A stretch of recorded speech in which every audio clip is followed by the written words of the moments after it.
Nimesoma somo lenye kichwa kinachosema mema plan. Mema plan maana yake ni nini? Kwa lugha nyepesi kabisa, mema plan maana yake ni nini?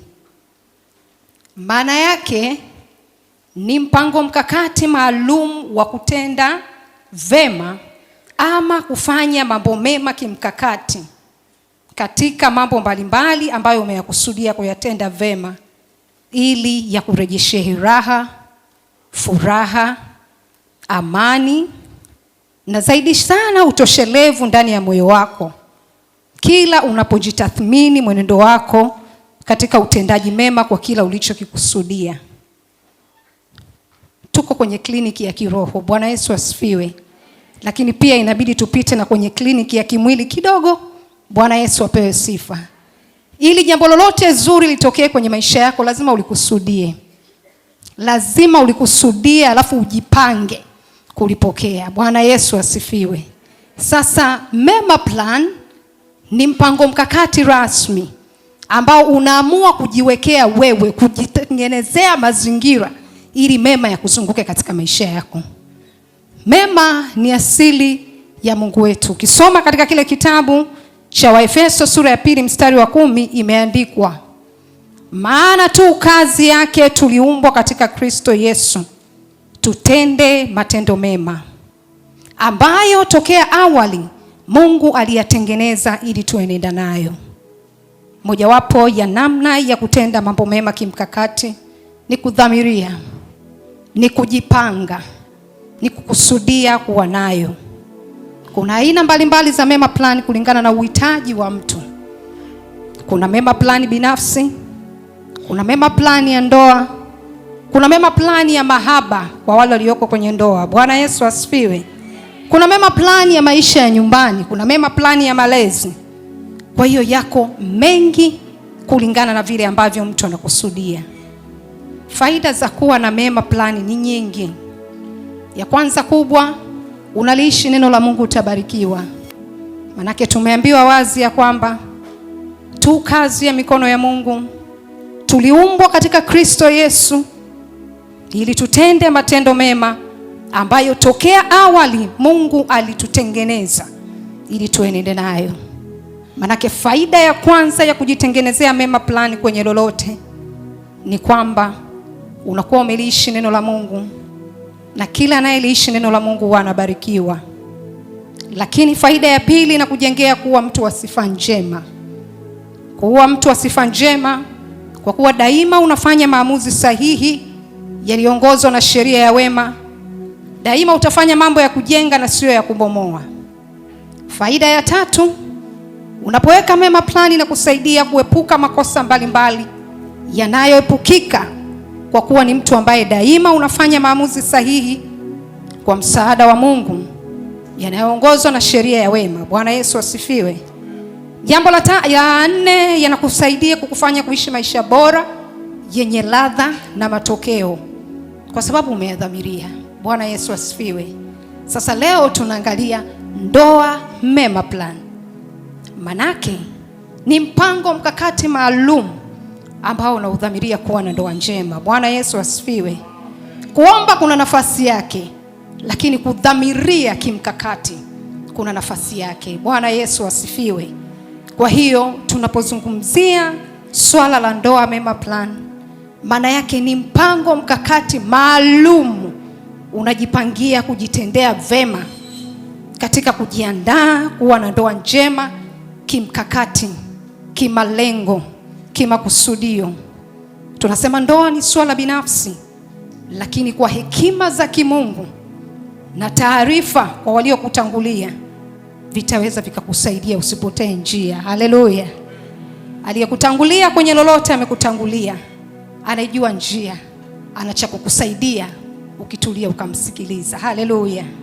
Ile kwamba amefanikiwa kufika, anajua njia, atakusaidia. Sasa ajenda yangu kubwa ya leo ipo katika maeneo haya. Unatengenezaje ndoa mema plan? Kuna mambo matano nitaongea kwa ufupi, kwa uzito, kwa uhalisia ambao binafsi yalinisaidia. Bwana Yesu asifiwe. Mambo matano ya muhimu ya kukusaidia kujenga ndoa mema plan. Jambo la kwanza, jijengee uwezo wa kuwa na nidhamu kiimani. Jijengee uwezo wa kuwa na nidhamu kiimani kiasi cha kuwa na ujasiri wa kutosha kuamini kuwa Mungu atakusaidia na kukufanikisha katika safari yako ya kutamani kuwa na ndoa njema. Jijengee uwezo wa kuwa na nidhamu kiimani kiasi cha kuwa na ujasiri wa kutosha kumwamini Mungu kuwa ana uwezo wa kukufanikisha. Mungu ndiye chanzo cha uhai wetu. Mungu ndiye chanzo cha ndoa. Ni mojawapo ya zawadi ambayo huwa anaamua kutupa kila mmoja kwa majira yake na wakati wake ili kuyafurahia maisha kwa utukufu wake. Mwamini Mungu ana mwenzi wako. Amini kwamba katika uumbaji wa Mungu wewe sio wanyongeza. Wewe sio na kadhalika. Una sehemu ya kumiliki na kutawala ndoa njema ikiwepo. Usijidogoshe. Aliyekuumba amesema ni vema. Shikilia vema yako. Jiamini katika Kristo. Kuna wakwako atakaye kukubali ulivyo. Usitumie nguvu nyingi kuishi. Uwe mrefu, kuna mrefu mwenzio. Uwe mfupi, kuna mfupi mwenzio. Uwe mnene, kuna mnene mwenzio. Jiamini, jitwike ujasiri. Nimeumbwa kwa mfano wa Mungu. Nina sehemu ya kumiliki na kutawala. Manake aliyeniumba hakuniumba kama nyongeza. Hakuniumba kama na kadhalika kwenye orodha zake. Alinipa nafasi hata ya ndoa atanipa. Kwa hiyo hakutaabishi mtu kwa sababu una nafasi ya kumiliki na kutawala kwa utukufu wake. Haleluya. Haijalishi historia yako. Daktari ametoka kuongea hapa. Tumesema ya nyuma yameshapita. Ukienda mbele huko unaangalia nyuma utaumia. Utapunguza kasi. Tunaangalia mbele kwa sababu tuna ujasiri katika Kristo, ambaye alituambia kama mashariki ilivyo mbali na magharibi, ndivyo alivyotutenga na dhambi zetu. Haijalishi umefanya nini, ile kwamba unamwamini Mungu, unamaanisha pasipo kujichanganya.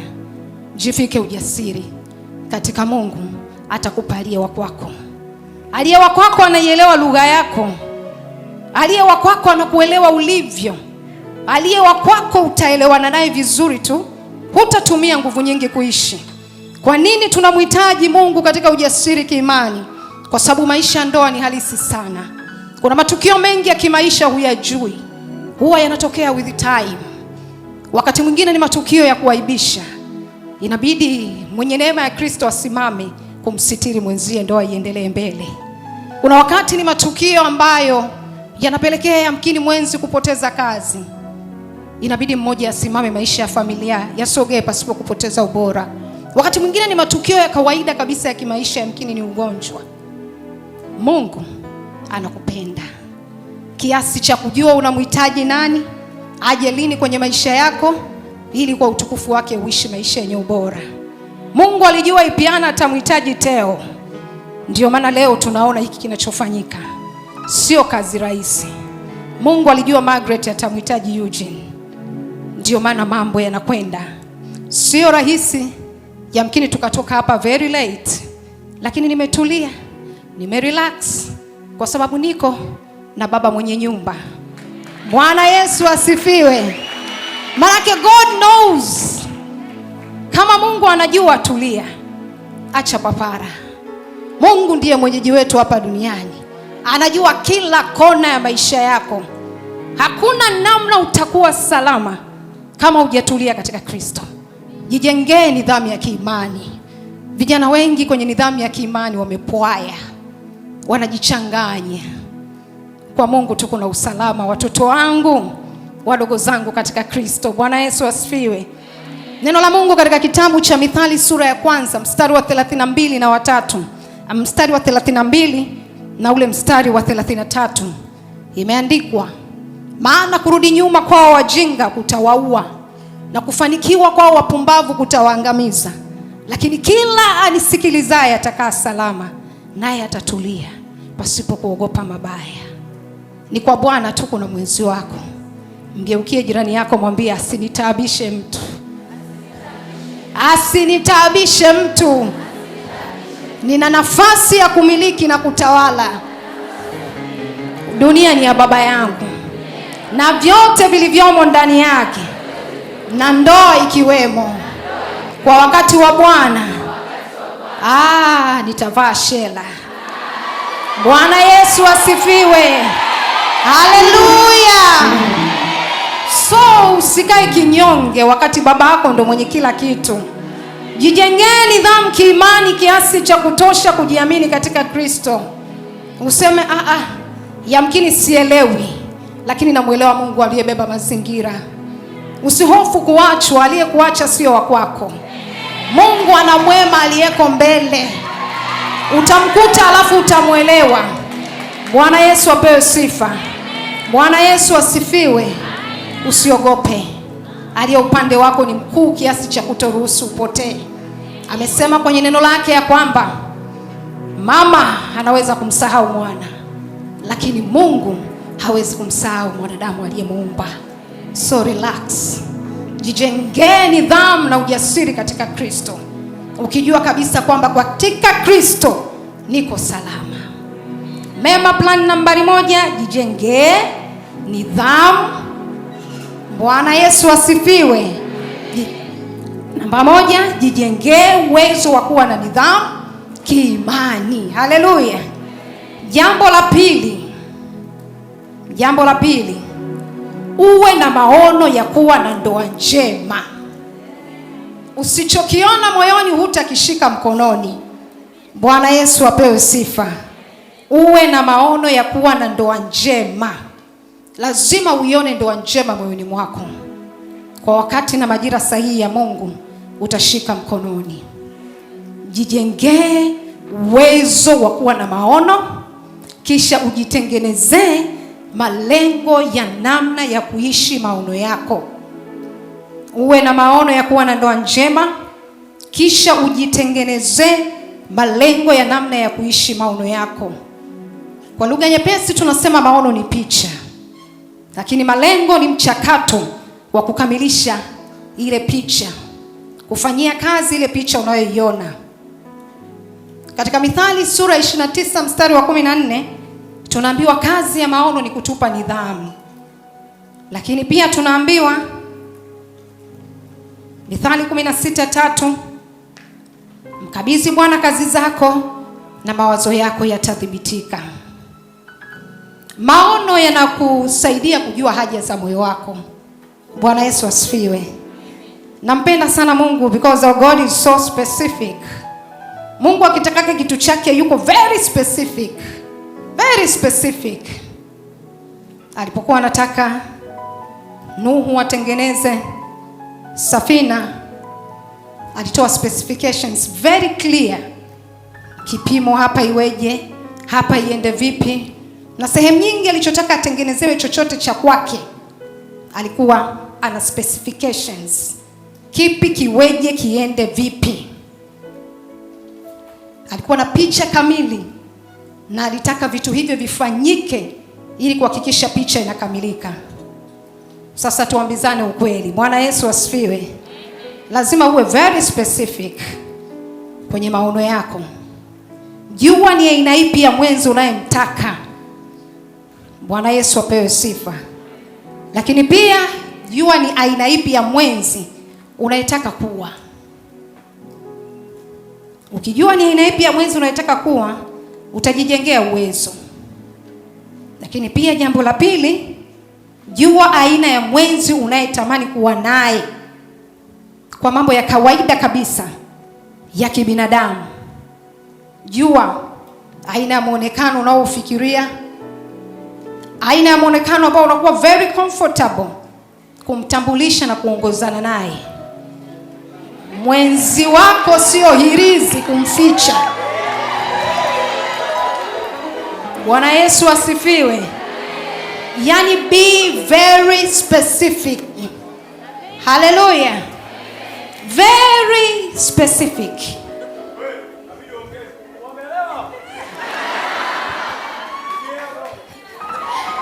Be very specific. specific. Kuanzia muonekano wake, uwe very comfortable. Bwana Yesu asifiwe. Manake usipokuwa comfortable ukajifariji, utazaa watoto wanaofanana naye. Bwana Yesu apewe sifa. Uko tayari kutembea na changamoto? Haleluya. Be very specific. Kwamba wewe jijulie vema, wewe ni mtu Bwana. Haleluya. Wewe ni mtu. Na kama wewe ni mtu unakutanaga na watu. Kuna wanaopita kama miti, kuna wanaokachi attention. Bwana Yesu apewe sifa. Kuna watu ni large size, kuna watu ni medium, kuna watu ni modo, kuna watu ni small size. Elewa tu wewe ni wa aina gani, ukimwona huwa unashtuka. Bwana Yesu asifiwe. Maisha haya ni halisi mno. Haleluya. Sasa kuna wakati inabidi useme niko na my sweet baby and you are not comfortable. Mambo yanaendaje? Bwana Yesu apewe sifa. Unakuwa mwenzi, nasemaga usikubali kuwa mwenzi ambaye unafichwa kama irizi, utakiwi kuonekana. Bwana Yesu apewe sifa. Lazima mtu awe very comfortable. Meet my husband. Hallelujah. Lakini ukijiona you can't do that my friend. Ukiona unaambatana na mtu anakukwepa, hataki kukutambulisha, usijitie moyo. Hallelujah. Maisha ni halisi. Unakutana na mtu na rafiki yake, wamekumbatiana, wanasalimiana za masiku, wanaongea hadi wanamaliza kama invisible. Hasemi hata huyu ni nani wangu. My friend, run. Haleluya. Kwa hiyo jua unachokitaka, kwa sababu usipojua unachotaka utagusa chochote. Mwisho wa siku utakuja kuvuruga maisha ya watu. Bwana Yesu asifiwe. Unatangaza upendo kila sehemu, mwisho wa siku anakuja aliye sahihi, unaacha ambaye ulishaanzisha mahusiano. Inakuwa sio sawa, ni dhambi. Bwana Yesu asifiwe. Kuavoid yote hayo, uwe na maono na uwe na picha ya mtu unayetaka kumuona kwenye kesho yako. Ukishajua hata unavyomwomba Mungu, pia kuna wakati lazima ufungue macho. Sasa katika kuona lazima uangalie mtu ambaye anafiti kwenye maono yako. Tunaongea vitu ambavyo ni halisia sana. Bwana Yesu asifiwe. Maisha halisi ni maisha rahisi. Haleluya. Haleluya. Kwa hiyo ni vema kuhakikisha unakuwa na specifications, unajua. Lakini pia jambo lingine, unapojua aina ya size ya mwenzi unayemhitaji, utakuwa unafocus kuangalia kwako. Bwana Yesu apewe sifa. Uko kimkakati, hii si ni mema plan. Bwana Yesu apewe sifa. Unasemaje nataka kuoa alafu umefunga macho? Bwana Yesu asifiwe. Ameshazungumza hapa mtumishi wa Mungu.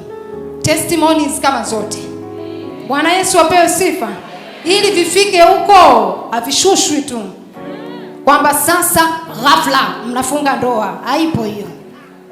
Lazima kupite process, si ndio? Basi ukishajua strategically, hakikisha unafuatilia unachokihitaji. Bwana Yesu asifiwe. Nakumbuka hata mimi nilikuwa very specific. Siongei vitu ambavyo havipo. Bwana Yesu asifiwe. Wakati najiandaa na somo, nikakumbuka kuna vitu niliviandika. Sivisemi vyote, lakini vilikuwa kwenye my prayer list.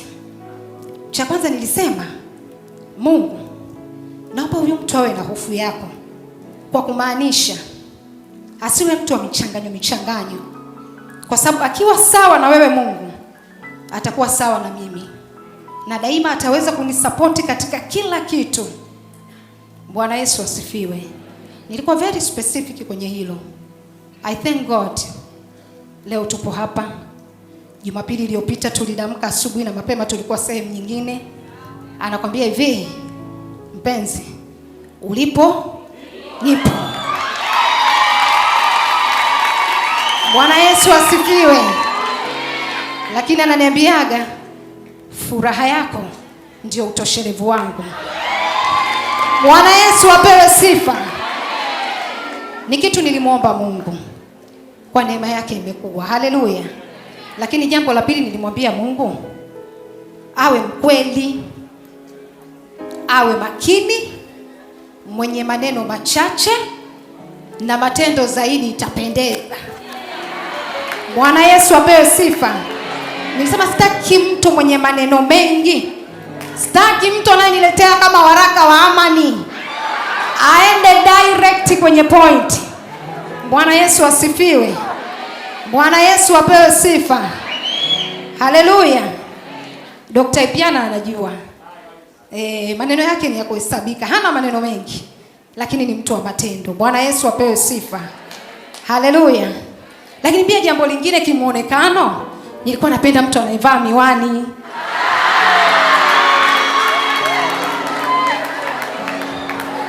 Nilikuwa napenda mtu anayevaa miwani kwa sababu nilikuwa naona yani atakuwa serious huyu, kwa sababu ana macho 6. Bwana Yesu asifiwe.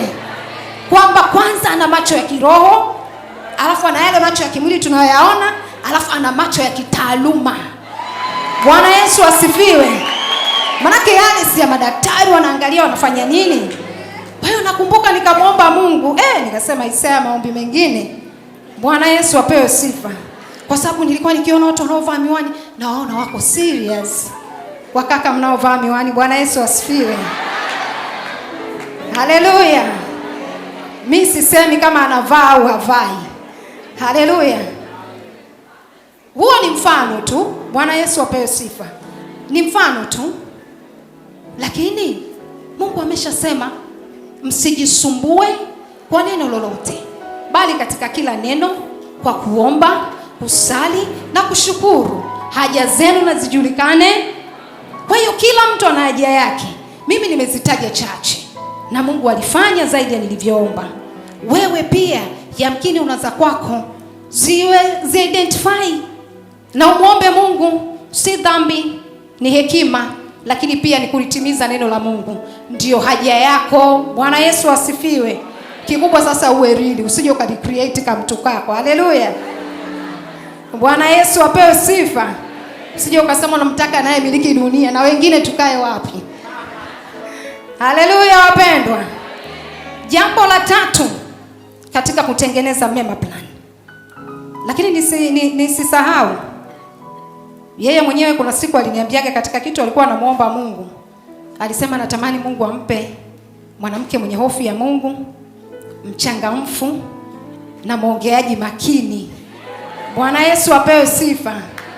Sijui kama nimechangamka. Haleluya. Bwana Yesu apewe sifa.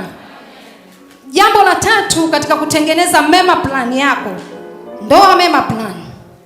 Kimkakati, chagua vyema watu unaoambatana nao. Kimkakati, chagua vyema watu unaoambatana nao.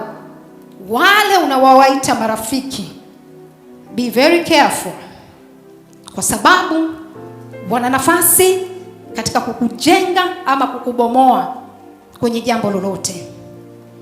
Hakikisha uwe na marafiki wema, lakini anza wewe kuwa rafiki mwema. Bwana Yesu asifiwe. Ujae mema na kuwa rafiki mwema kwa watu wanaokuzunguka, lakini pia uwe makini sana kuchagua watu wanaokuzunguka.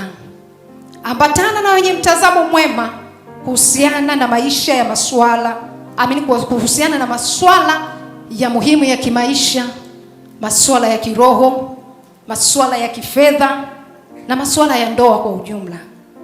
Ambatana na watu ambao wana mtazamo mwema. Biblia imezungumza wazi, msidanganyike. Mazungumzo mabaya huharibu tabia njema. Lakini kuna msemo nilisoma mahali unasema, chakula usichotaka kula usiruhusu hata harufu ipite puani mwako. Bwana Yesu apewe sifa. Be careful. Epuka wenye dhambi. Watakushawishi, utaingia kwenye matatizo makubwa. Be surrounded na watu ambao wanazungumza mema, wanawaza vyema, wanaenenda katika mapenzi ya Mungu. Achana na watu wanaotembea na kauli mbiu haribifu kwenye masuala ya kimahusiano. Anakuambia usipompa atakuacha. Practice makes perfect. Bwana Yesu apewe sifa. Wanakuambia usitumie patapota ganzi na mambo mengine ambayo ninasema ni kauli haribifu. Mungu aliyetuumba ameumba kila kitu chema kwa majira yake. Asikutafsirie isivyostahili mtu mwingine yeyote. Mojawapo ya njia ya kutaka kufanikiwa unakotaka kwenda, ambatana na watu mnaoongea lugha sambamba. Bwana Yesu asifiwe. Achana kabisa na watu wanaoongelea wanawake wana tabia hizi, wanaume wana tabia hizi. Sio kweli. Wale wanaozungumzia tabia ambazo sio njema. Pasta wangu Peter Makongoro katika mafundisho yake, kuna nyakati alifundisha, nakumbuka alisema hivi: kabla hujasikia una uhuru wa kuamua cha kusikia. Kabla ya kusoma una uhuru wa kuchagua cha kusoma. Kabla hujaangalia una uhuru wa kuchagua cha kuangalia. Taarifa ikishaingia kwenye fahamu zako, hauna uhuru wa kuchagua maamuzi utakayoyafanya kupitia zile taarifa. Usalama pekee ulionao ni kuchagua kabla hujafanya. Chagua vya kusikiliza, chagua vya kuangalia, chagua vya kusoma. Neno la Mungu limesema wazi, ukiwamo wema wowote utafakarini huo. Stick there, uko salama. Ukitafuta kingine chochote kitapanda mbegu ya uharibifu, na iwe ni mlango wa shetani wa uharibifu, na kujikuta unapoteza dira. Katika Kristo yote yanawezekana. Bwana Yesu asifiwe. Katika Kristo huwa tunasaidiwa kwa neema. Haijalishi mazingira yanayotuzunguka, huwa neema ya Mungu inatustahilisha, huwa inatusaidia. Kwa hiyo be careful. Nani unawaita marafiki? Mnaongeaga vitu gani? Bwana Yesu asifiwe. Jambo la tatu, jijengee mwenendo mwema kinafasi, ili umwonyeshe Mungu utayari wako akupe mwenzi wako. Mema plani namba 4, jijengee mwenendo mwema kinafasi, ili umwonyeshe Mungu utayari wako akupe mwenzi wako. Repackage yourself, reposition yourself, ukae katika namna ambayo hata mbingu zinakuona uko tayari kuwa mke wa mtu, uko tayari kuwa mume wa mtu. Bwana Yesu asifiwe. Hakikisha unajichanganya na watu, acha kukaa nyuma kama mkia. Bwana Yesu apewe sifa. Hakikisha kwenye matukio mema kama haya unakuwepo. Utaolewa na watu, sio miti. Bwana Yesu apewe sifa. Usikae sana ndani. Hakikisha rutini siwe ndani, ofisini, kanisani, nyumbani. Changamana na watu. Bwana Yesu asifiwe. Ndiko huku tunasema utaona na saizi za uumbaji wa Mungu. Haleluya. Bwana Yesu apewe sifa. Bwana Yesu asifiwe. Jijengee mwenendo mwema kinafasi. Hakikisha kimkakati unahudhuria matukio ambayo yana uwezo wa kukujengea uwezo mwema kiroho kama hili la leo. Lakini pia niongee na mabinti kidogo. Bwana Yesu asifiwe. Jijengee tabia ya kuwa na haiba za kike. Mgeukie jirani yako, mwambie haiba. Haiba ni tabia za kike. Bwana Yesu asifiwe. Huwa tunakumbushana popote, hata maeneo kama haya yakiwepo. Haleluya. Yani jiposition katika namna ambayo mbingu zione uko tayari. Msiotandika vitanda mko hapa. Bwana Yesu asifiwe. Haleluya. Mnaona ni vitu vidogo, lakini sio kidogo. Home management skills hizo. Msiojua kupika. Haleluya. Unapewa ngano unahaha kama umeombwa figo. Haleluya. Bwana Yesu asifiwe. Unamwambia Mungu, Niletee mume mwema. We ni mwema. Kuna haiba. Tunasema ni vitu vya kike, very basic, learn. Tuko kwenye kizazi ambavyo kuna vitu vinapuuzwa sana, lakini jifunze. Hata kwenye Biblia vipo. Mwanamke wa Mithali 31 anajua kupika. We mpaka leo unapika mchuzi, hatujala umeshaanza kushuka mimaji. Bwana Yesu asifiwe. Mpaka leo hujui pilau anakorogaje mpaka linakuwa pilau. We ni Mtanzania, utakuwa na wasaidizi, lakini hizo ni basic skills. Lazima uzijue. Bwana Yesu asifiwe. Unabanwa mpaka unatoka hujatandika kitanda.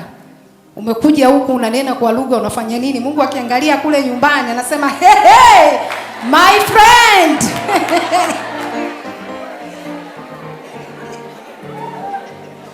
Bwana Yesu asifiwe. Jijengee tabia ya kuwa na haiba ya kike. Be a woman. Vaa mavazi ya kibinti na yenye stara. Acha kuvaa kama mama wa makamo.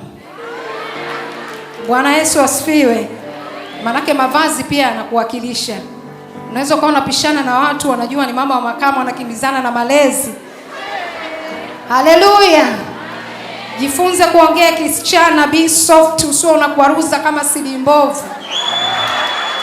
Bwana Yesu asifiwe. Be a woman. Haleluya. Jibu watu vizuri, ndio mzunguko wa wawaji upo humo. Sio unaongeleshwa unaanza kubeua kama umepaliwa. Bwana Yesu asifiwe.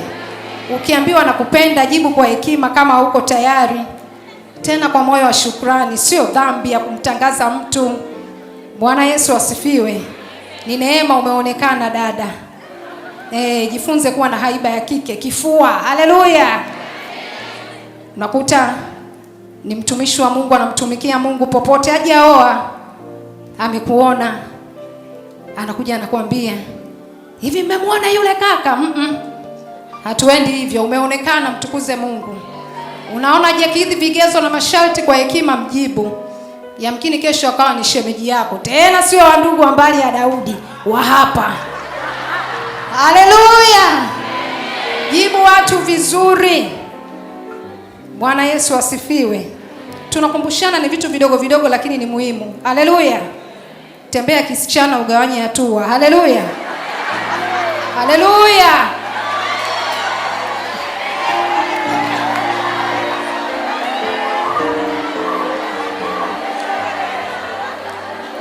Haleluya. Tembea kisichana, ugawanye hatua. Unaweza ukaona ni jambo dogo lakini wala sio dogo.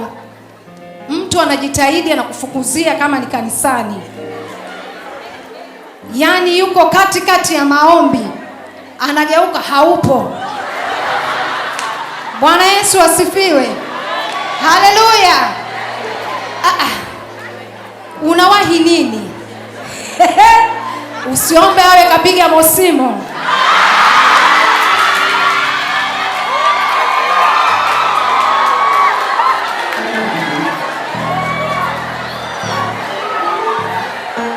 Be a woman.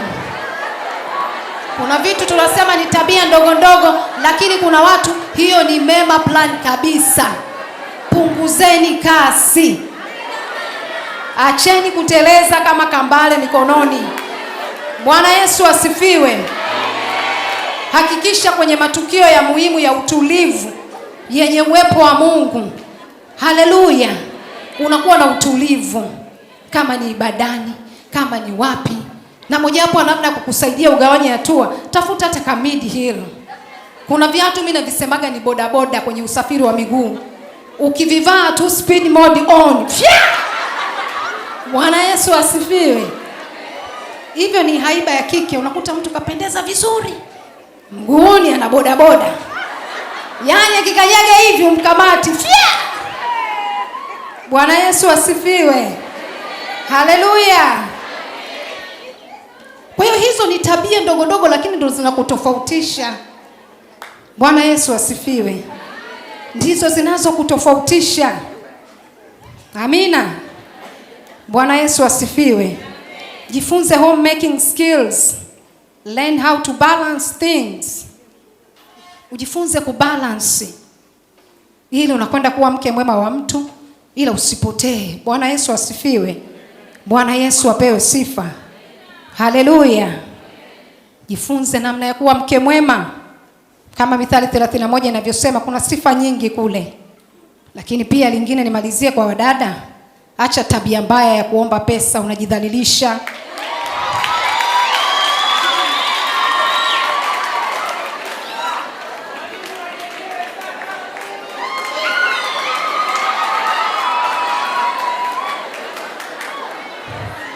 Kuna baadhi ya tabia mbaya lazima uhakikishe wewe hauko. Wewe sio mmoja wao. Tabia mojawapo mbaya ni kuwa na mtazamo wa kuwa tegemezi kabla hujaingia kwenye maisha ya ndoa. Yaani mtu kukuambia tu za saizi nywele zishafumuka. Bwana Yesu asifiwe. Nataka nimpime kama mtoaji. Haleluya. Jijengee uwezo wa muhimu mbalimbali kwenye maisha yako, ikiwemo kuwa na uwezo wa kutengeneza fedha, ili uweze kuwa mwanamke msaada kinafasi pia. Bwana Yesu asifiwe. Neno la Mungu linazungumza katika kitabu cha Mithali, nyumba hujengwa kwa hekima na kwa ufahamu hudhibitika, na kwa maarifa vyumba vyake hujazwa vitu vyote vya thamani na vya kupendeza. Sasa mume alipe kodi ya nyumba, mume atoe fedha ya vyakula, mume apambane kuhakikisha mnavaa, apambane kuhakikisha mnanunua vitu vingine vya kinyumbani. Kuna mahala mtapelea. Jijengee uwezo wa kuwa ni mtu ambaye una support both, kifedha ikiwepo, kwa sababu kuna watu wengi sana wana akili ya kuwa tegemezi. Pesa inatafutwa kwa jasho, na kama inatafutwa kwa jasho usipendepende kupewa. Hiyo ni tabia mbaya, na wakati mwingine inakupotezea sifa. Kidogo, naomba nisaidie hiki, naomba nisaidie hiki. Anayeweza kukusaidia bila kuchoka ni Mungu. Wanadamu wanajitahidi. Bwana Yesu asifiwe. Kwa hiyo acha tabia mbaya mbalimbali, ikiwemo ya kuomba pesa. Tafuta za kwako na Mungu atakusaidia. Pesa haina jinsia. Haleluya. Matumizi hayana jinsia. Jipambanie. Jua namna ya kuona fursa na kuzitoa. Tengeneza hela. Bwana Yesu asifiwe. Back to you my brothers. Praise the Lord.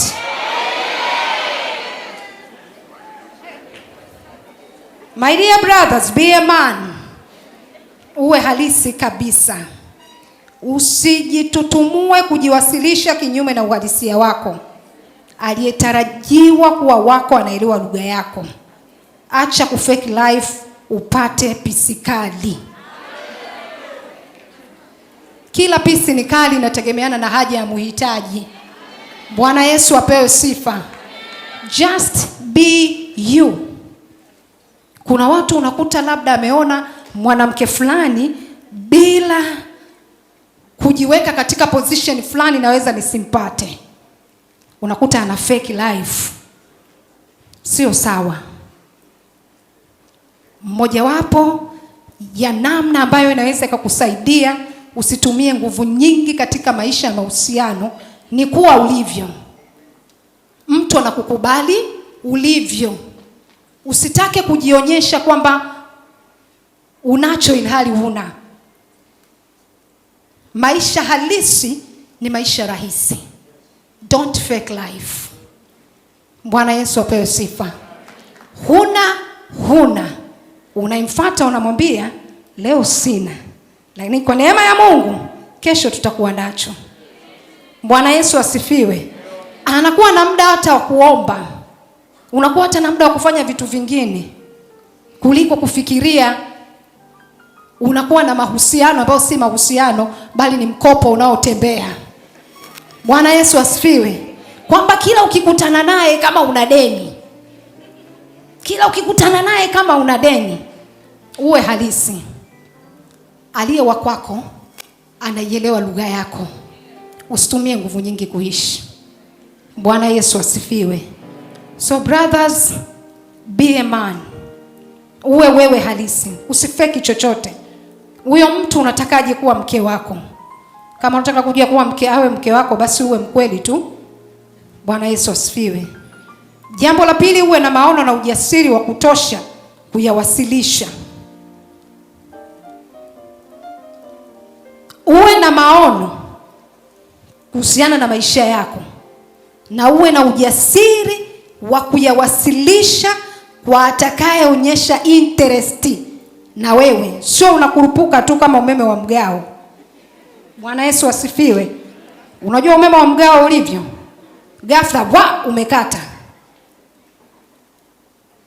Umeona mtu umemwelewa, mjengee mazingira ndipo uwasilishe sera. Bwana Yesu asifiwe.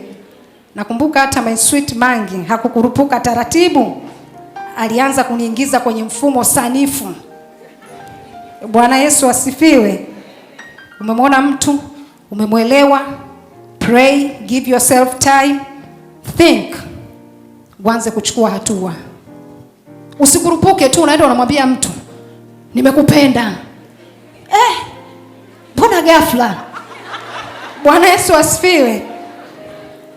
Kupenda neno zito hilo. Tengeneza mazingira kidogo. Yaani huyu kaka jamani nimekupenda ghafla. Mimi nasema Mangi aliniingiza kwenye mfumo sanifu. Kwanza alikuwa ananitumiaga message kila siku asubuhi. Bwana Yesu asifiwe, umeamkaje? Nikijibu tu salama si jambo lazima apige. Baadaye alivyoona kidogo niko interested, akawa anatuma ujumbe, nikusevuje? Bwana Yesu asifiwe. Mfumo kimkakati lazima uwe na mbinu. Haleluya. Mwambie jirani yako mbinu sio mbwinu. Kwa taratibu ananiuliza nikusevuje? Alafu anasikilizia. Sasa usimwambie mtu nikusevuje, anakwambia ni save Yanga. Alafu unaendelea mbele. Bwana Yesu asifiwe. Bwana Yesu apewe sifa. Be very strategic. Usije ukawa ni kati ya watu ambao unaona mbona kama likitupia ndoano inakwama. Na ukiona umemwelewa mtu, weka sera mezani wewe mwenyewe. Acha kumhusisha Bwana moja kwa moja. Bwana amenisemesha, mwambie na mimi anisemeshe. Hayo ndo majibu utakayopata. Haleluya. Sawa brother. Sio swala la Bwana. Bwana yupo, mshamalizana naye sirini. Ni swala na wewe katika eneo la tukio. Unajiwakilisha effectively mwana wa Baba. Haleluya. Bwana Yesu asifiwe. Kwa hiyo usiogope kutongoza mwanamke unapompenda. Kikubwa iwe ni kwa utukufu wa Mungu na uwe na uhakika. Na ukimwomba Mungu atakuelekeza. Aliye wako ataielewa lugha yako. Ili usije ukaona ukazubaa, wengine wakachukua, ukaanza kujikuta kikaa mwenyewe.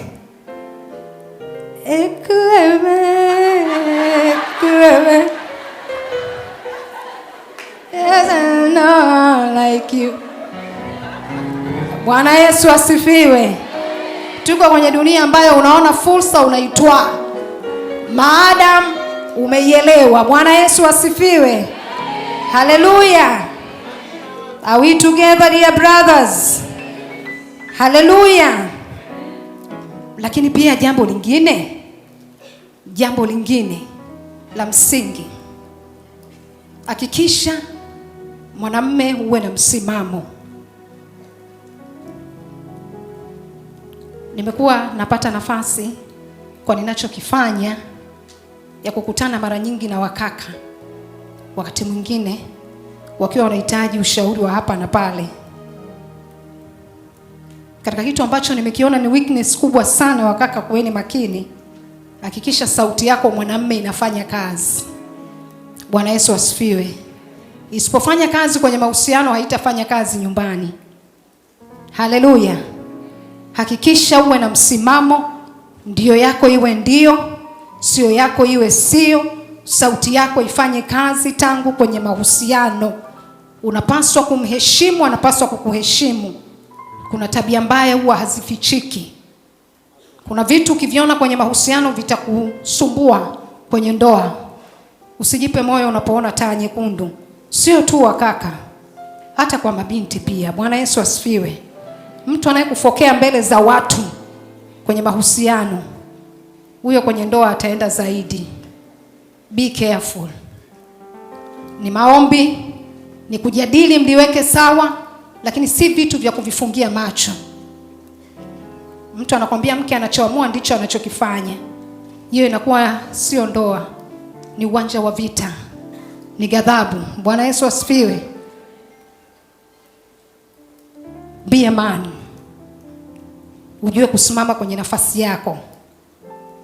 Jambo lingine wakaka, jifunze kuwa romantic.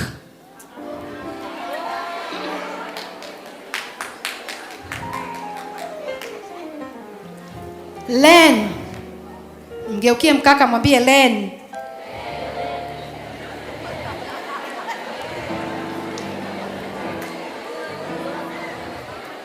Bwana Yesu asifiwe. Jifunze. Ni mambo ambayo yanawezekana. Haleluya. Jifunze kuwa unatoa na zawadi. Sio unamtangazia mtu upendo kama Kristo anavyotutangazia wa jumla.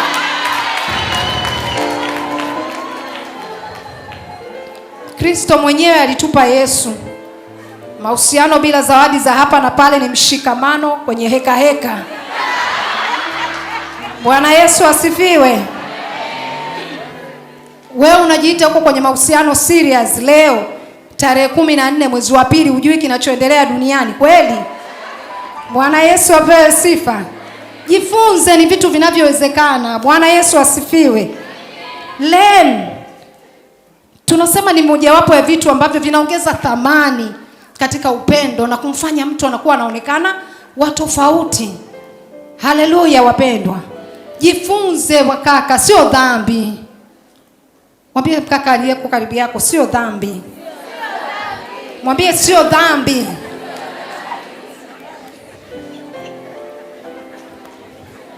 Maneno mazuri kila siku tuiachie Biblia. Haleluya. Kuna wakati inabidi uact accordingly. Haleluya. Jambo la 5 na la mwisho katika kujitengenezea mema plan, jijengee uwezo wa kuwa na utulivu.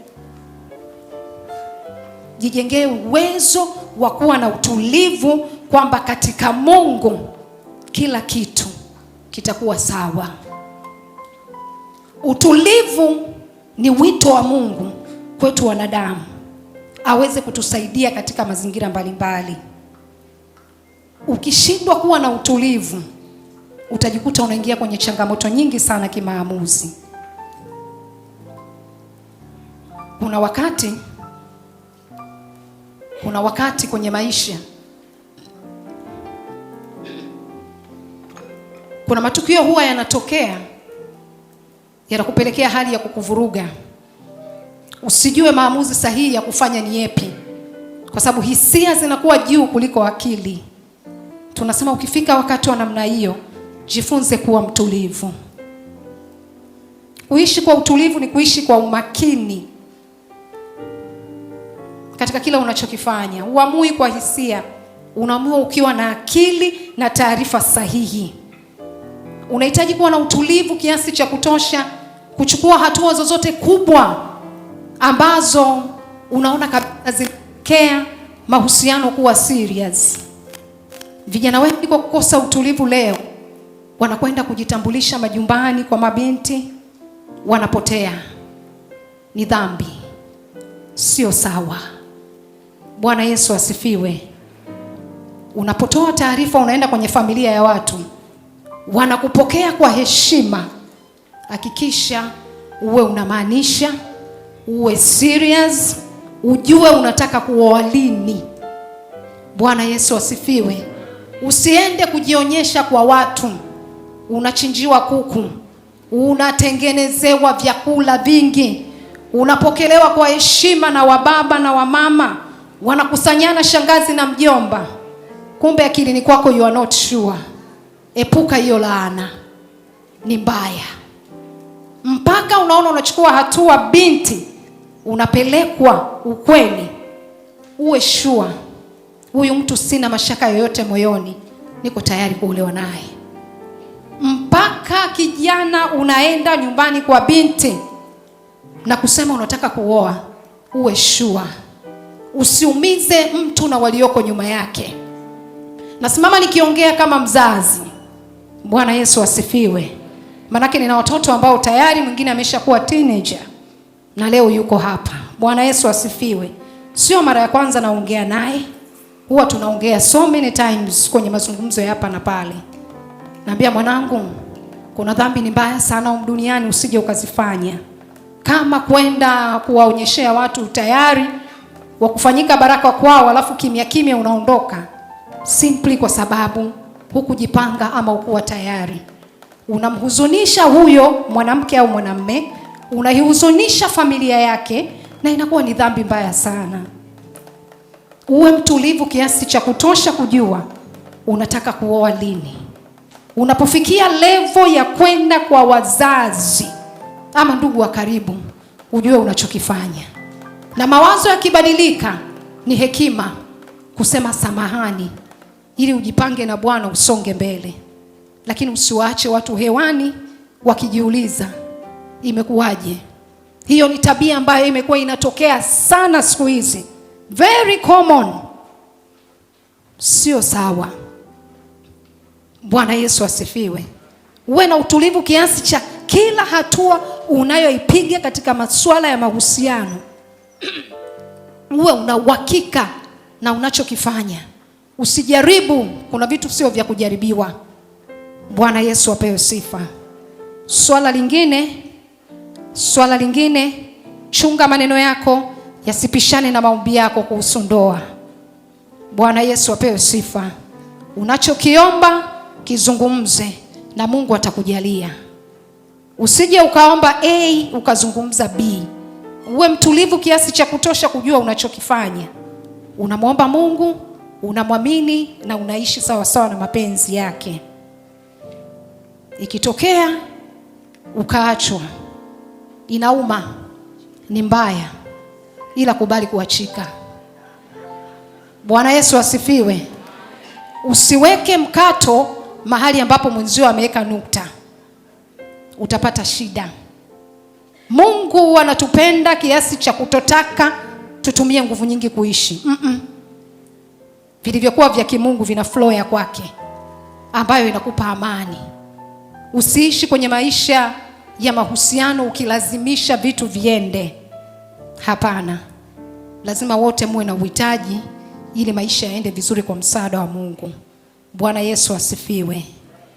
Na katika yote nimalizie kwa kusema, mambo yakiwa sawa, ukapata mwenzi na ukaona mnatarajia kufunga ndoa kwa tarehe mliokubaliana, kabla ya kuingia kwenye ndoa, na shauri fanyeni premarital counseling. Zinafanywa kwa wataalamu mbalimbali. Hata mimi huwa nazifanya. Bwana Yesu asifiwe. Inasaidia sana. Kwa pamoja mnapata mafunzo ya kuwasaidia kujenga msingi mzuri wa ndoa yenu. Kuna vitu ambavyo ni vizuri mkajifunza mkiwa kwa pamoja. Neno la Mungu linasema mkamate sana elimu, usimwache aende zake, mshike ndiye uzima wako. Tunajua haikumaanisha elimu tu ya kitaaluma. Elimu ziko nyingi za masuala ya kuishi ndoa yenye maono zikiwepo. Kwa sababu kuna wakati kwenye maisha ya ndoa naweza mkajikuta mko kwenye roho ya udumavu pasipo kujua, kwa sababu ya vitu mbalimbali ambavyo yamkini mmepishana. Kupishana kimwili kunaanzia kiroho. Inadhibitika katika maisha ya halisia. Unakuta vitu haviendi.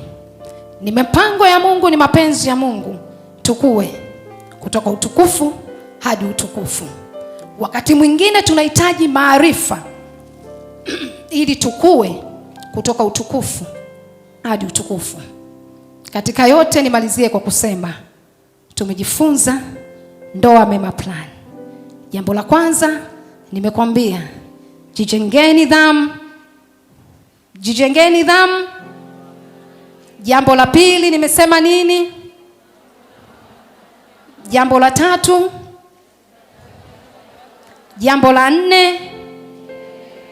Jambo la tano. Mungu yupo. Utakapojipanga kuyapokea mema, yatakujia. Mungu wetu ni mwema. Katika hazina yake njema huwa anatupa mema mengi. Sharti kubwa tukitulia. Bwana Yesu asifiwe. Mungu awabariki sana. Asanteni.